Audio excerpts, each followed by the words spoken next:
Hi friends, मां शारदे classes में आपका स्वागत है। इंडियन पॉलिटी की एम लक्ष्मीकांत की सीरीज में पिछली क्लास में हमने देखा था भारत शासन अधिनियम।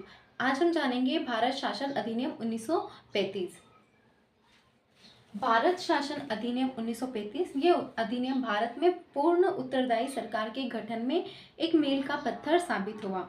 यह एक लंबा और विस्तृत दस्तावेज था जिसमें 321 धाराएं और 10 अनुसूचियां थी। इस अधिनियम की विशेषताएं इस प्रकार थी। इसने अखिल भारतीय संघ की स्थापना की जिसमें राज्य और रियासतों को एक इकाई की तरह माना गया।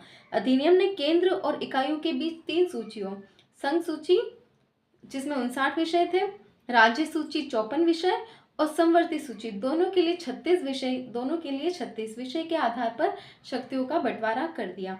अवशिष्ट शक्तियां वायसराय को दे दी गई। हालांकि ये संघीय व्यवस्था कभी अस्तित्व में नहीं आई क्योंकि देशी रियासतों ने इसमें शामिल होने से इनकार कर दिया था। इसने प्रांतों में द्वैध शासन व्यवस्था समाप्त कर दी तथा प्रांतीय स्वायत्तता का शुभारंभ किया। राज्यों को अपने दायरे में रहकर स्वायत्त तरीके से 3 पृथक क्षेत्रों में शासन का अधिकार दिया गया। इसके अतिरिक्त अधिनियम ने राज्यों में उत्तरदायी सरकार की स्थापना की, यानी गवर्नर को राज्य विधान परिषदों के लिए उत्तरदायी मंत्रियों की सलाह पर काम करना आवश्यक था। ये व्यवस्था 1937 में शुरू की गई और 1939 में इसे समाप्त कर दिया गया। इसने केंद्र में द्वैध शासन प्रणाली का आरंभ किया। परिणामतः संघीय विषयों को स्थानांतरित और आरक्षित विषयों में विभक्त करना पड़ा। हालांकि ये प्रावधान कभी लागू नहीं हो सका। इसने 11 राज्यों में से 6 में द्विसदनीय व्यवस्था प्रारंभ की। इस प्रकार बंगाल, बंबई, मद्रास, बिहार, संयुक्त प्रांत और असम में द्विसदनीय विधान परिषद और विधानसभा बनाई गई। हालांकि इन पर कई प्रकार के प्रतिबंध थे। इसने दलित जातियों, महिलाओं और मजदूर वर्ग के लिए अलग से निर्वाचन की व्यवस्था कर सांप्रदायिक प्रतिनिधित्व व्यवस्था का विस्तार किया। इसने भारत शासन अधिनियम 1858 द्वारा स्थापित भारत परिषद को समाप्त कर दिया। इंग्लैंड में भारत सचिव को सलाहकारों की टीम मिल गई। इसने मताधिकार का विस्तार किया। लगभग 10% जनसंख्या को मत का अधिकार मिल गया।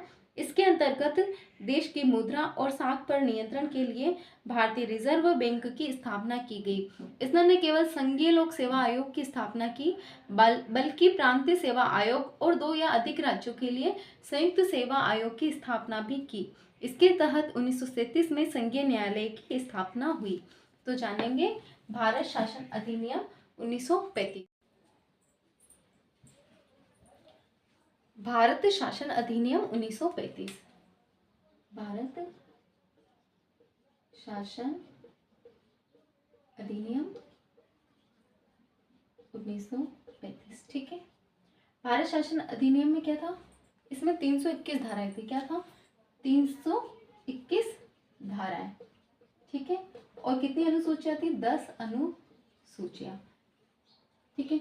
भारत शासन अधिनियम 1935 में 321 धाराएं थी और 10 अनुसूचियां थी।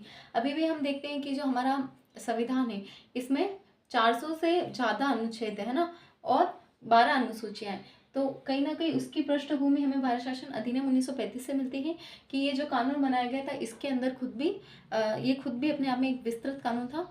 तो उसी के अनुरूप भारत का संविधान भी बहुत बड़ा है, लिखित संविधान है और बड़ा संविधान। ठीक है। तो भारत शासन अधिनियम 1935, इसमें 321 धाराएं थी और 10 अनुसूचियां थी। फिर भारत शासन अधिनियम ने एक और प्रावधान किया, वो क्या था? संघीय व्यवस्था। संघीय व्यवस्था क्या होती है? देखो, एक तो होती है केंद्रात्मक व्यवस्था ना। केंद्रात्मक व्यवस्था जैसे कि केंद्र के अनुसार ही एक तो संघीय व्यवस्था होती है, केंद्रीय व्यवस्था होती है। ठीक है। केंद्र व्यवस्था में क्या होता है कि सारे जो निर्णय लिए जाते हैं ना वो किसके द्वारा लिए जाते हैं? केंद्र के द्वारा। ठीक है। लेकिन संघीय व्यवस्था में कुछ निर्णय तो होते हैं वो राज्य सरकारों द्वारा लिए जाते हैं और कुछ निर्णय जो एक मिल के बनाई गई सत्ता होती है, जैसे हम केंद्र सरकार कह सकते हैं, उनके द्वारा लिए जाते हैं। ठीक है। तो संघीय व्यवस्था का सबसे महत्वपूर्ण उदाहरण जैसे हम देखते हैं वो क्या है? अमेरिका है ना। लेकिन जो भारत शासन अधिनियम है 1935 का, इसने भी भारत में क्या की? संघीय व्यवस्था की। और इस संघीय व्यवस्था में कौन शामिल थे? भारतीय रियासतें। ठीक है। जिनमें किनका शासन होता था? राजा महाराजा और दूसरे राज्य थे। ठीक है। जिन पर क्या था? जो ब्रिटिश नियंत्रण में सीधे नियंत्रण में थे वो राज्य और भारतीय रियासत थे। ठीक है, तो भारत शासन अधिनियम 1935 ने भारत में संघीय व्यवस्था की शुरुआत की। ठीक है, फिर इसने शक्तियों को या विषयों को ना 3 भागों में बांटा।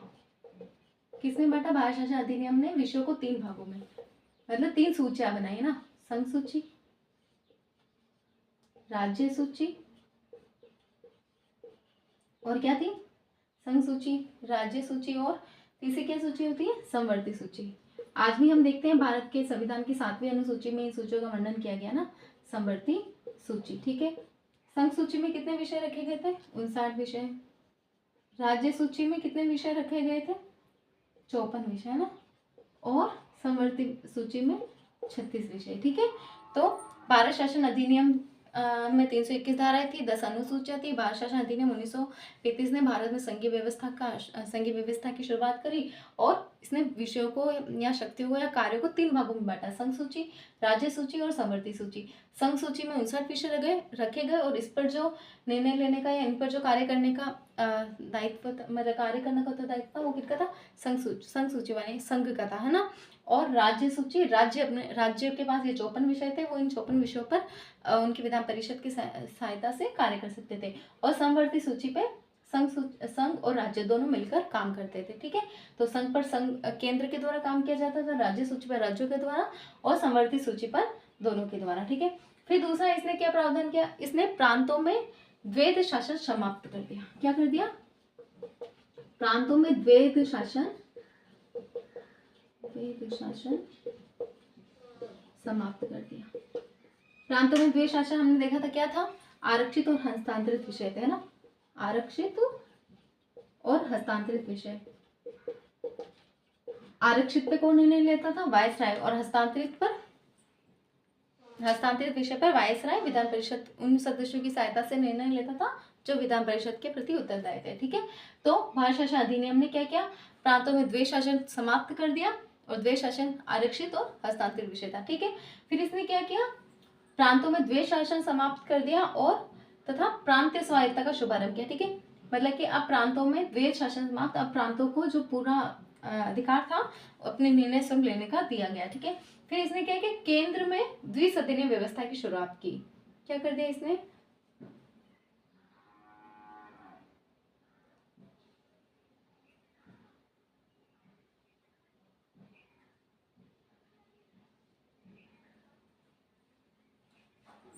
हाँ, क्या हुआ? भारत शासन अधिनियम 1935 ने प्रांतों में द्वैध शासन समाप्त कर दिया, स्थापित हो गया। ठीक है, हाँ, ये जो विषय थे हम देखे थे, इसमें एक और थे अवशिष्ट विषय। क्या थे?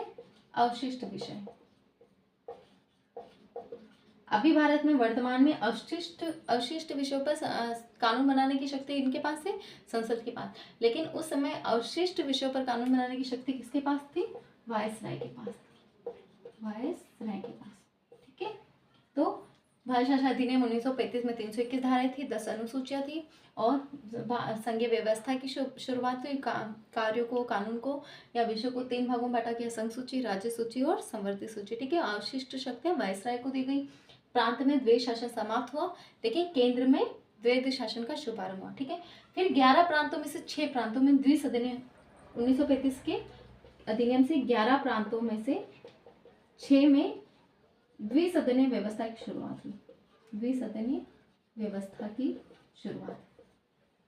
ठीक है, द्विसदनीय व्यवस्था क्या होती है? जैसे कि आज हम देखते हैं भारत में क्या है? केंद्र में हमारे पास राज्यसभा और लोकसभा। ठीक है, तो उसी तरीके से हम जो द्विसदनीय व्यवस्था है प्रांतों में, उसमें क्या होती थी? एक तो विधानसभा होती थी। क्या होती थी? विधानसभा। दूसरा होता था विधान परिषद। विधान परिषद। ठीक है, इसे जैसे कि हम उच्च सदन कह सकते हैं विधान परिषद को, जैसे हम राज्यसभा को कहते हैं। ठीक है, उच्च सदन, और विधानसभा को हम निम्न सदन कह सकते हैं। ठीक है, जैसे हम लोकसभा को कहते हैं। तो 1935 के अधिनियम से 11 प्रांतों में से 6 में द्विसदनीय व्यवस्था की शुरुआत की। और ये 6 प्रांत कौन से थे?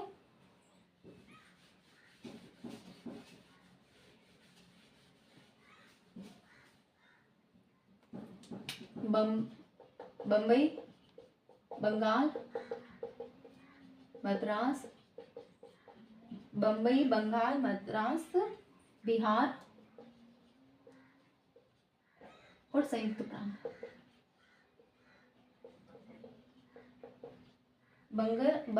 बम्बई, बंगाल, मद्रास, बिहार, संयुक्त प्रांत और असम।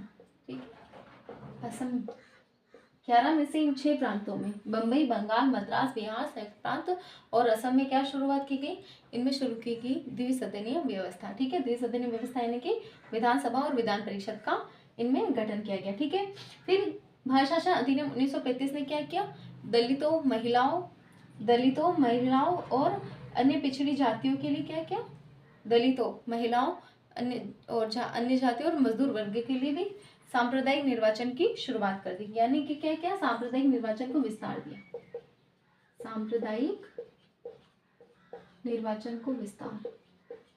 ठीक है, किन किन के लिए, तो दलित जातियों के लिए, महिलाओं के लिए और मजदूर के लिए। समझ रहे हो कैसे, मतलब कि सांप्रदायिक निर्वाचन जो था वो एक तो दलित जातियों के लिए भी उनको ये अधिकार दिया कि वो अपने क्षेत्र से दलित व्यक्ति को खड़ा कर सकते हैं और वो सिर्फ दलित को ही वोट देंगे ना उस क्षेत्र। ठीक है, और महिलाओं को भी कहा कि महिलाओं के लिए सिर्फ महिला और मजदूर के लिए मजदूर। ठीक है, तो भारत शासन अधिनियम 1935 ने भारत में सांप्रदायिक निर्वाचन को और अधिक विस्तारित किया। ठीक है, फिर इसने भारत शासन अधिनियम 1858 द्वारा स्थापित भारत परिषद को समाप्त कर दिया। हमने देखा था कि भारत परिषद बनाई गई थी ब्रिटेन में, तो उसको समाप्त कर दिया। क्या कर दिया, भारत परिषद को समाप्त कर दिया। ठीक है, और इंग्लैंड में एक सलाहकारों की टीम जो क्या थे, भारत सचिव थे ब्रिटेन में, उनको दे दी गई और जो भारत परिषद था उसको समाप्त कर दिया गया। ठीक है, इसने मताधिकार का विस्तार किया। 1935 के अधिनियम ने मताधिकार का विस्तार किया। लगभग 10% जनसंख्या को, कितने को, 10% जनसंख्या को मत देने का अधिकार दिया गया, मताधिकार दिया गया। भारत शासन अधिनियम 1935 ने लगभग 10% जनसंख्या को मत देने का अधिकार दिया गया। ठीक है, फिर बहुत ही इंपॉर्टेंट, इसके अंतर्गत देश की मुद्रा और साख के नियंत्रण के लिए आरबीआई का गठन किया गया। किसका गठन किया गया, आरबीआई। ठीक है, आरबीआई, भारतीय रिजर्व बैंक की स्थापना की गई। ठीक है, 1935 के अधिनियम से क्या किया गया, RBI, reserve bank of India की स्थापना की गई। ठीक है, फिर इसने क्या किया,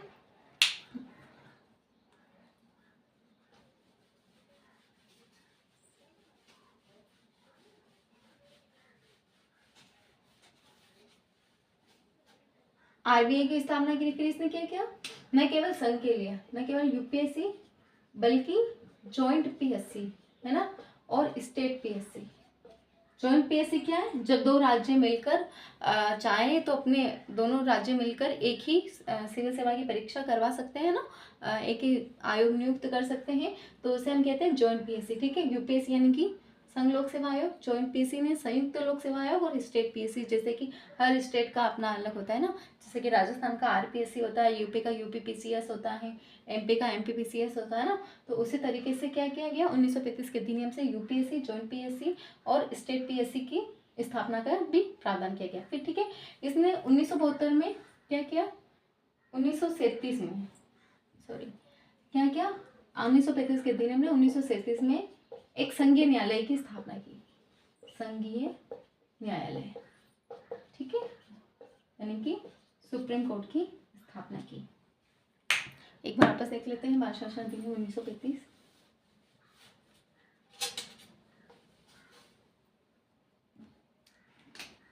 भारत शासन अधिनियम 1935 क्या था, इसमें 321 धारा है और 10 अनुसूचियां। ठीक है, भारत शासन अधिनियम 1935 में 321 धारा और 10 अनुसूचियां। फिर क्या था इसमें प्रावधान, पहला संघीय व्यवस्था की शुरुआत। क्या था, संघीय व्यवस्था की शुरुआत, और इसी व्यवस्था के तहत क्या क्या, विषय को 3 भागों में बांटा है ना, संघ सूची में कितने विषय थे, 59। फिर कौन सी सूची थी, राज्य सूची, कितने विषय थे, 54। फिर थी समवर्ती सूची, कितने विषय थे इसमें समवर्ती सूची में? 36 है ना, 36 विषय। फिर जो अवशिष्ट शक्तियाँ थी वो किन्हें दी गई? 1935 के अधिनियम से अवशिष्ट शक्तियाँ किन्हें दी गई? तो वायसराय को, वायसराय को। ठीक है। पार शासन अधिनियम 1935 में 321 धारा और 10 अनुसूचियां थी।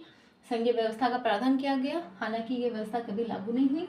और संघ सूची विषयों को 3 भागों में बांट दिया, संघ सूची, राज्य सूची और संवर्ती सूची। और अवशिष्ट शक्तियां थी जो किन्हें देगी? वो वायसराय को देगी। ठीक है। फिर इस व्यवस्था ने क्या किया? प्रांतों में द्वैध शासन समाप्त कर दिया। प्रांतों में द्वैध शासन हमने 1919 के अधिनियम में देखा था कि प्रांतों में द्वैध शासन आया था और उन्हें उसे प्रांतों को 2 भागों में बांट दिया था, हस्तांतरित और आरक्षित विषय में। ठीक है। तो 1935 के अधिनियम से प्रांतों में द्वैध शासन जो था उसको समाप्त कर दिया। क्या कर दिया? उसको समाप्त कर दिया। लेकिन केंद्र में द्वैध शासन की स्थापना कर दी। केंद्र में द्वैध शासन की स्थापना, है ना, केंद्र में द्वैध शासन स्थापित हो गया। ठीक है, शासन स्थापित। भारत शासन अधिनियम 1935 में 321 धारा, 10 अनुसूचियां थी, संघीय व्यवस्था थी। ठीक है, जिसमें विषयों को 3 भागों में संघ सूची, राज्य सूची और संवर्ती सूची में बांटा गया। अवशिष्ट शक्तियां वायसराय को दी गई और प्रांतों में द्वैध शासन समाप्त कर दिया गया, लेकिन केंद्र में द्वैध शासन की स्थापना की गई। ठीक है। फिर चौथा क्या था? 11 में से 6 प्रांतों में, 11 में से 6 प्रांतों में क्या किया गया? 11 में से 6 प्रांतों में द्विसदनीय व्यवस्था की शुरुआत। क्या कर दिया? द्विसदनीय व्यवस्था, द्विसदनीय व्यवस्था। ठीक है। द्विसदनीय व्यवस्था यानी कि विधानसभा और विधान परिषद। ठीक है। द्विसदनीय व्यवस्था यानी कि विधानसभा और विधान परिषद का गठन किया गया। और ये 6 राज्य कौन से थे? बम्बई, बंगाल, मद्रास, संयुक्त प्रांत, बिहार और असम। ठीक है। 11 में से 6 प्रांतों में द्विसदनीय व्यवस्था का शुभारंभ किया गया। बम्बई, बंगाल, मद्रास, संयुक्त प्रांत, बिहार और असम। ठीक है। फिर इसने क्या किया? सांप्रदायिक निर्वाचन का विस्तार, सांप्रदायिक निर्वाचन का विस्तार। ठीक है। किनके लिए? दलित जातियों के लिए, दलित जातियों के लिए, महिलाओं के लिए और मजदूर वर्ग के लिए, और मजदूर वर्ग के लिए सांप्रदायिक निर्वाचन का विस्तार कर दिया। ठीक है। फिर इसने क्या था? छठा, जो ब्रिटेन में भारत परिषद थी उसको समाप्त कर दिया। ब्रिटेन में भारत परिषद की समाप्ति कहाँ थी? 1858 के अधिनियम से ब्रिटेन में भारत परिषद की स्थापना की गई थी। किस लिए की गई थी? ताकि वहाँ पे जो भारत सचिव है उसे क्या किया जाए? उसे सलाह देने के लिए, उसके कार्यों में सहायता करने के लिए भारत परिषद की स्थापना की गई थी। लेकिन 1935 के भारत शासन अधिनियम से ब्रिटेन में भारत परिषद को समाप्त कर दिया। ठीक है। ब्रिटेन में भारत परिषद को समाप्त कर दिया। ठीक है। फिर इसने क्या किया? 7वां, इसने मताधिकार का विस्तार किया। भारत शासन अधिनियम ने क्या किया? मताधिकार का विस्तार। कितनी प्रतिशत जनसंख्या के लिए? 10% जनसंख्या के लिए। ठीक है। 10% जनसंख्या को मताधिकार दिया गया, यानी कि भारत की उस समय की जो जितनी भी जनसंख्या थी उनका केवल 10% जनसंख्या की वोट डाल सकती थी, मत दे सकती थी। ठीक है। फिर मोस्ट इंपोर्टेंट क्या क्या? आरबीआई की स्थापना, रिजर्व बैंक ऑफ इंडिया की स्थापना 1935 के अधिनियम से। ठीक है। फिर 9th, यूपीएससी, संघ लोक सेवा आयोग, जॉइंट पीएससी और स्टेट पीएससी। ठीक है। संयुक्त लोक सेवा आयोग और राज्य लोक सेवा आयोग का गठन किया। ठीक है ना। फिर मोस्ट इंपोर्टेंट और क्या किया था? 1937 में संघीय न्यायालय की स्थापना, 1935 में संघीय न्यायालय की स्थापना। भारत शासन अधिनियम 1935 के तहत जो महत्वपूर्ण कार्य किए थे वो क्या था? भारत शासन अधिनियम 1935 में 321 धाराएं थी और 10 अनुसूचियां थी। ठीक है। फिर भारत शासन अधिनियम ने संघीय व्यवस्था की स्थापना की शुरुआत करी। हालांकि ये व्यवस्था कभी भी अस्तित्व में नहीं आई। इस व्यवस्था के तहत क्या कार्यों को 3 भागों में बांट दिया, संघ सूची, राज्य सूची और संवर्ती सूची, और अवशिष्ट शक्तियां जो थी वो वायसराय को दे दी गई। ठीक है। फिर प्रांतों में द्वैध शासन समाप्त कर दिया। भारत शासन अधिनियम 1935 ने प्रांतों में द्वैध शासन को समाप्त कर दिया, लेकिन उस द्वैध शासन को केंद्र में लागू कर दिया। ठीक है। तो 1935 के अधिनियम से केंद्र में द्वैध शासन की स्थापना हुई। ठीक है। फिर 11 में से 6 प्रांत थे, बंगाल, बंबई, असम, बिहार, संयुक्त प्रांत, इनमें मद्रास, इनमें क्या किया गया, द्विसदनीय व्यवस्था की शुभारंभ किया गया। ठीक है। द्विसदनीय व्यवस्था की स्थापना की गई। द्विसदनीय व्यवस्था यानी कि क्या था, विधानसभा और विधान परिषद। ठीक है, उनका गठन किया गया। फिर सांप्रदायिक निर्वाचन को विस्तार दिया गया, जिसमें दलित जातियों, महिला और मजदूर वर्ग को सांप्रदायिक निर्वाचन का उनके लिए सांप्रदायिक निर्वाचन लागू किया। ठीक है। फिर क्या किया, भारत परिषद जो थी ब्रिटेन में, जो 1858 के अधिनियम से आई थी, उसे समाप्त कर दिया गया। फिर मताधिकार का विस्तार किया गया और भारत की 10% जनसंख्या को मत देने का अधिकार दिया गया। ठीक है। फिर आरबीआई की स्थापना हुई। भारत शासन अधिनियम 1935 के तहत RBI, reserve bank of India की स्थापना हुई। ठीक है। फिर भारत शासन अधिनियम में यूपीएससी के साथ साथ ज्वाइंट पीएससी और स्टेट पीएससी का भी गठन किया गया। और 1937 में एक संघीय न्यायालय की स्थापना हुई, जिसे आज हम सुप्रीम कोर्ट के नाम से भी जानते हैं। ठीक है। तो थैंक यू। अगर समझ में आया हो तो लाइक एंड शेयर जरूर कीजिएगा। Thank you.